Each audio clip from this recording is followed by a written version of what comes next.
సాధుత్వం కలిగిన వాడు ఎలా ఉంటాడో ఒక మాట చెప్తాను. ఒక సాధువు అట సముద్రంలో స్నానం చేయటానికి వెళ్ళాడు. ఆ నదీ ప్రవాహంలో కొన్ని తేళ్లు కొట్టుకొని పోతున్నాయి. తేళ్లు కొట్టుకొని పోతున్నాయి.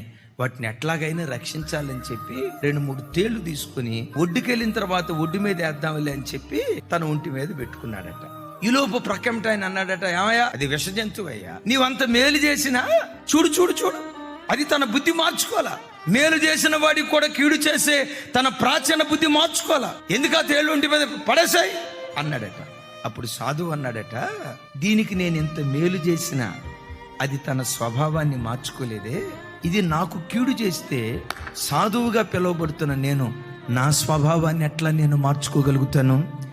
మేలు చేసిన వాడికి కీడు చేయటం దాని స్వభావం, కీడు చేసిన వాడికి మేలు చేయటం నా స్వభావం. అది యేసయ్య కాడెత్తుకొని ప్రభు దగ్గర మనం నేర్చుకోవాలి.